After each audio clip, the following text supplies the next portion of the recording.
Bienvenidos a Cuarto de Hora, con los acordes del himno nacional de Ucrania, interpretados por el violinista y compositor Luis Alberto Tito Mariño. Comenzamos este programa en un momento aciago para la humanidad, porque los tambores de guerra vuelven a sonar, esta vez en la frontera europea. Vladimir Putin cumplió con sus amenazas y en la madrugada del jueves invadió Ucrania. Europa se enfrenta a la primera ocupación militar de uno de sus miembros desde la Segunda Guerra Mundial. Estados Unidos y el resto de los países de la OTAN han respondido con una batería de medidas económicas para frenar esta escalada del Kremlin, pero han aclarado que sus soldados no ingresarán en Ucrania, país que no integra la Alianza Atlántica. El mapa geopolítico del mundo ha cambiado. La mayor escalada bélica desde la Guerra Fría se desarrolla en Ucrania, pero tiene repercusiones en todo el mundo. Y la pregunta es, ¿cómo reacciona América Latina y el Caribe? ¿Cuál es el impacto? ¿Cuál es el impacto para la región? Y para eso estamos en contacto con Eduardo Viola, que es profesor de Relaciones Internacionales de la Fundación Getúlio Vargas y del Instituto de Estudios Avanzados de la Universidad de San Pablo y consejero académico de CADA. Hola, Eduardo. Hola, Jorge. ¿Cuál es el impacto para el mundo y para América Latina en particular de esta invasión de Rusia a Ucrania? Bueno, es un impacto gigantesco, eso está muy claro, digamos, ¿tá? O sea, es primero que es una amenaza gigantesca para el mundo democrático y para el derecho internacional, ¿tá? O sea, y es una invasión así brutal. Bueno, es muy parecido a todo el comportamiento de Hitler en relación a Checoslovaquia, los Sudetes y demás, digamos. No veo muchas diferencias. Creo que lo que Putin pretende es de algún modo reescribir la historia, volver al pasado, cosa que no va a conseguir, digamos, ¿tá? Y lo trágico es que el pueblo ucraniano está dispuesto a resistir, pero Occidente la abandona. No es la primera vez que eso pasa. Por ejemplo, se pasó cuando fue la Revolución Húngara en 1956. Occidente no movió un dedo, digamos, ¿está cierto? Y fue reprimida violentamente por los tanques soviéticos, digamos, ¿está? Misma cosa en Checoslovaquia, pero en el caso de Checoslovaquia no hubo una revolución sangrienta y una represión sangrienta como hubo en Hungría, digamos, ¿tá? Entonces, de algún modo, ¿cuál es el punto? Occidente también es muy difícil, es decir, el problema es que Occidente no se preparó, porque Putin ya anexó Ucrania en 2014. Entonces, desde ahí tendría que haber habido toda una preparación, todo un apoyo muy efectivo y presencia, digamos, o sea, mucho mayor de Occidente, de armas y de entrenamiento y demás, digamos, en Ucrania. Y eso pasaron los años y claro que Putin aprovecha un momento de debilitamiento de Occidente, digamos, por causa de la profunda división en la sociedad americana, digamos, ¿tá? Ahora, yo creo que esto tiende a producir un fortalecimiento de la OTAN y un fortalecimiento de la democracia. ¿Por qué? De la democracia en Occidente, evidentemente que no en Ucrania, digamos, ¿tá?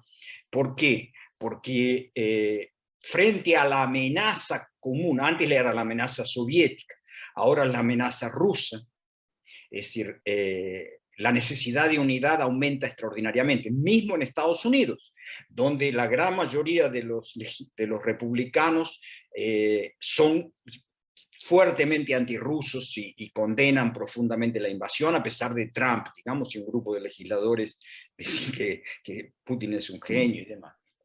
Entonces, me parece que el punto es, lo que es extraordinario es que el presidente de Ucrania y en general el gobierno permanecen en Kiev y llamando a la resistencia. Y Poroshenko, que es un billonario, digamos, está en las calles con Kalashnikov para defender Kiev. Eso es algo extraordinario. Es lo opuesto de lo que aconteció con el gobierno de Afganistán en agosto, digamos, ¿no? Y eso es algo inspirador, yo diría, digamos, ¿está cierto?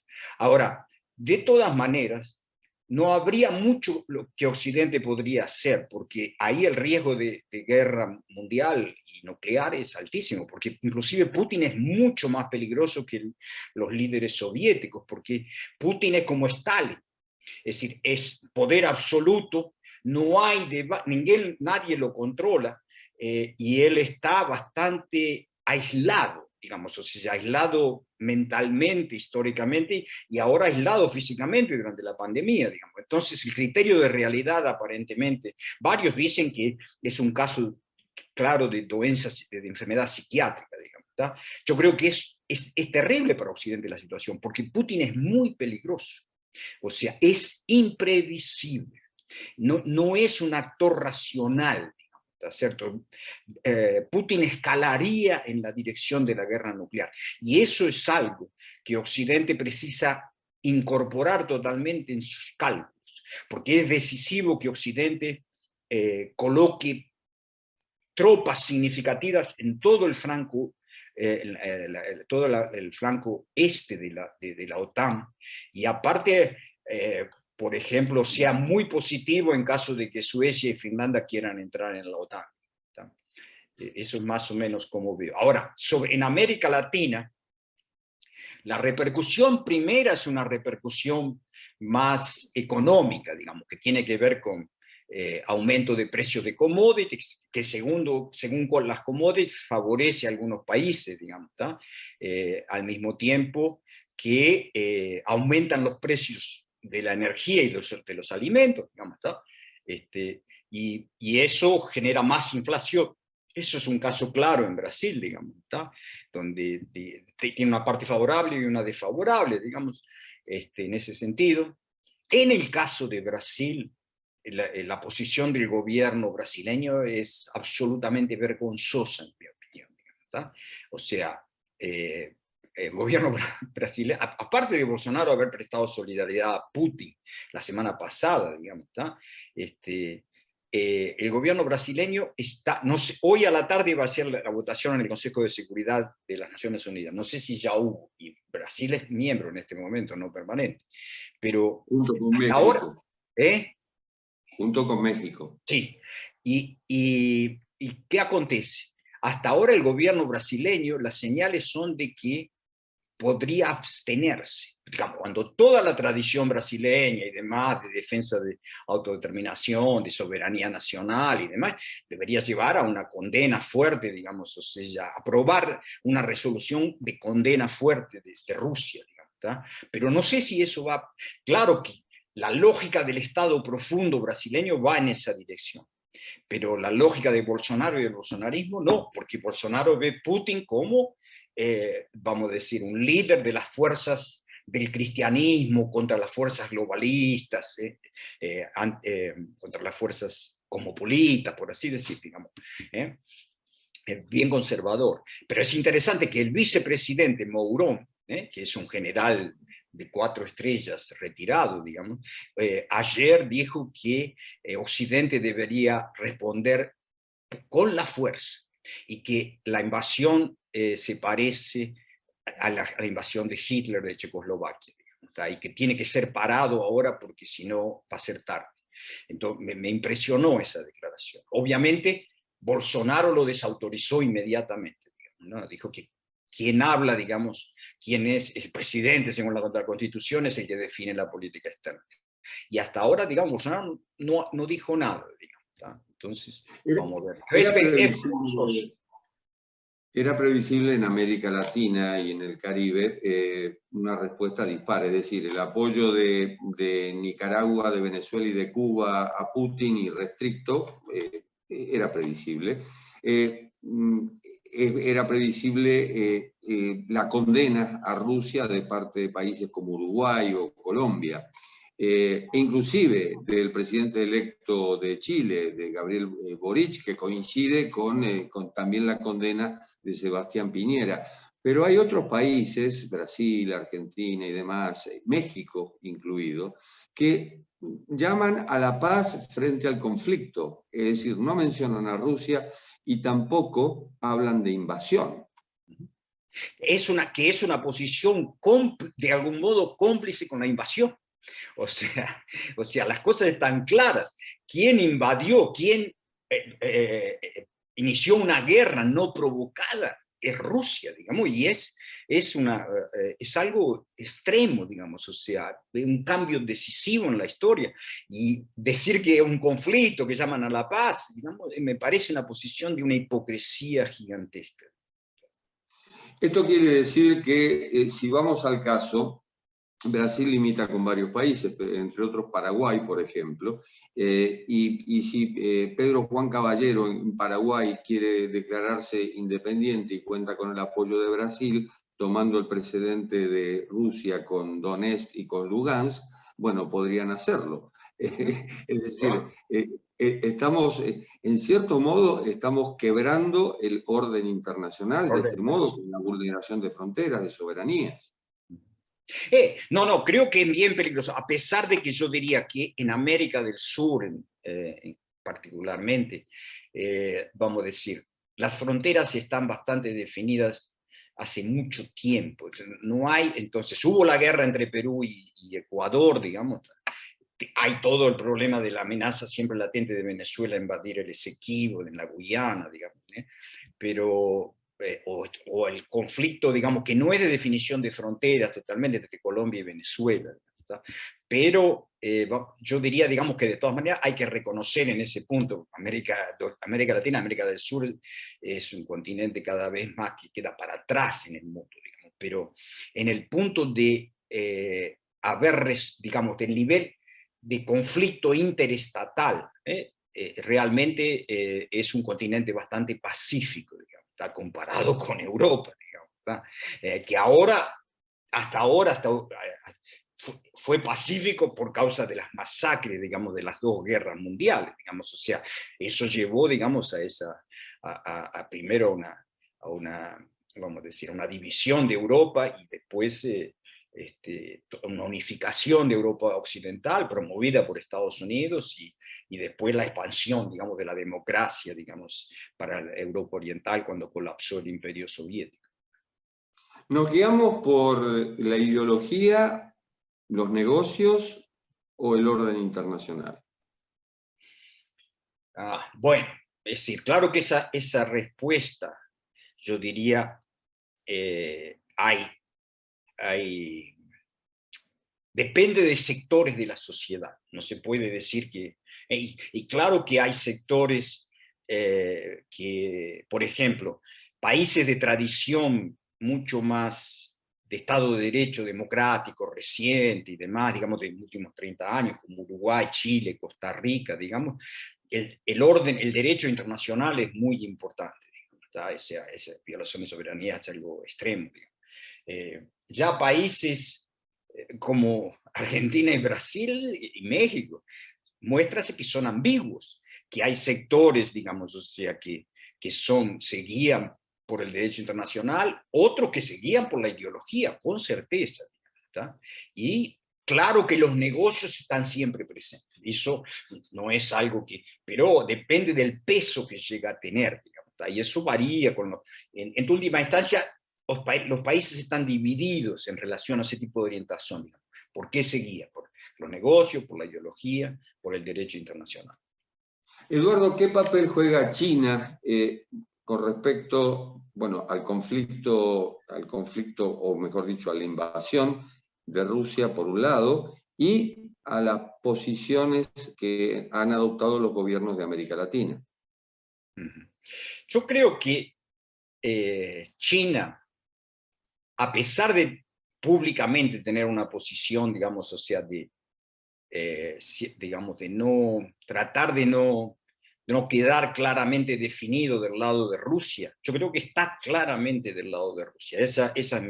Hasta yo diría que hubo una especie de pase libre, digamos, de luz verde, cuando Xi Jinping y Putin se reunieron, digamos, para la invasión. Por otro lado, públicamente, claro que China se manifiesta que es a favor de la soberanía y demás, aparte porque China tiene una cosa fundamental, que, digamos, reconocer provincias rebeldes, digamos, o sea, es decir, ellos tienen, digamos, minorías, Xinjiang, Tibet y demás, o sea, es decir, entonces eso es algo que, y quieren tomar Taiwán, digamos, ¿no? Conquistar Taiwán, digamos, o sea, entonces, ¿qué acontece, digamos? O sea, ya, no puede, por un lado están cada vez más aliados con Rusia, ¿tá?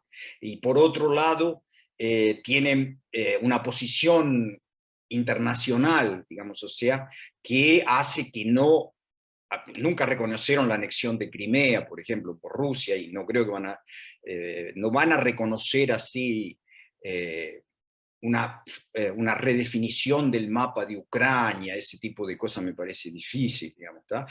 Eso como públicamente. Ahora, del punto de vista, digamos, más profundo, claro que los chinos están muy, me parece, contentos con el hecho de que eso distrae, de algún modo, la atención americana del Indo-Pacífico, digamos, ¿tá? Porque ahora, digamos, hay todo un problema inmediato en Europa. Vamos a decir, los americanos se retiraron de Afganistán para concentrarse en relación a China, ¿tá? Y la defensa, digamos, de las democracias, digamos, así, de Asia-Pacífico. No solo democracia, porque, digamos, claramente hay países autoritarios entre los que están, digamos, o sea, intentando contener a China junto con Estados Unidos, como Vietnam, ¿tá? Pero me parece que así viene muy bien esto. Es decir, viene muy bien que Biden no se pueda concentrar en el Indo-Pacífico ahora, digamos, ¿tá? Es decir, hay dos frentes y hay un problema mayor, digamos, porque de algún modo ahora Estados Unidos se ve por la primera vez desde el fin de la Guerra Fría, digamos, con la necesidad de tener escenarios de guerra, dos guerras simultáneamente, una en el frente europeo, otra en el frente asiático, digamos, ¿tá? Cosa que ellos no tienen más, no tiene más capacidad, digamos, como tuvieron en el pasado, digamos, ¿tá?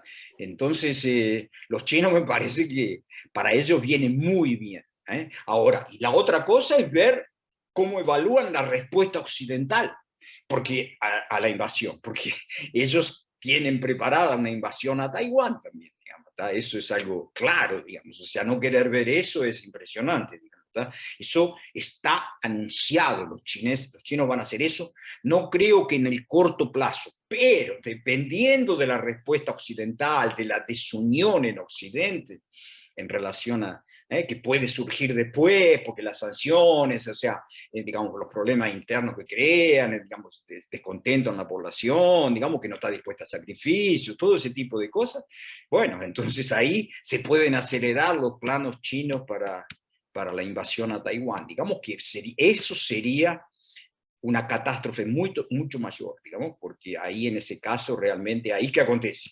Si Estados Unidos no, bueno, ahí Estados Unidos, Japón, India, digamos, a pesar que India es ambiguo, a pesar del Quad y demás, primero porque ni es más una democracia, hoy está definido como una autocracia electoral, digamos, en los últimos años. Digamos, entonces, ¿qué pasa? Que, es decir, el peligro es, bueno, si Estados Unidos no está preparado hoy para defender Taiwán, para confrontar a China, no está. O sea, para eso tendría que haber todo un redeployment de fuerzas armadas americanas. No está preparado hoy. Entonces, eso es, varios analistas americanos dicen eso, digamos, ¿no? O sea, como es necesario crear una disuasión que tenga credibilidad. Entonces, porque en este momento, es decir, vamos a decir, el apoyo americano a Taiwán no tiene credibilidad, no es disuasorio. ¿tá? Claro que el costo para China de una invasión a Taiwán es gigantesco, digamos, porque Taiwán tiene fuerzas armadas muy poderosas, digamos, hay un nacionalismo fuerte taiwanés, digamos, ¿tá? Entonces es bien diferente, el entrenamiento militar de los taiwaneses es altísimo, muchos años de servicio militar obligatorio para todo el mundo, digamos, es diferente que Ucrania, la capacidad, a pesar de ser mucho más chico, 25 millones, es bien difícil, y es un territorio montañoso, muy difícil de ocupar. Digamos. Democracia, respeto a los derechos humanos, ecología, todo lo contrario de China es Taiwán. Bueno, en este mundo que geopolíticamente ha cambiado de la noche a la mañana. Eduardo, ha sido un placer, muchísimas gracias. Gracias a vos, fue un placer para mí. Y ha sido un placer para nosotros también haber compartido este cuarto de hora.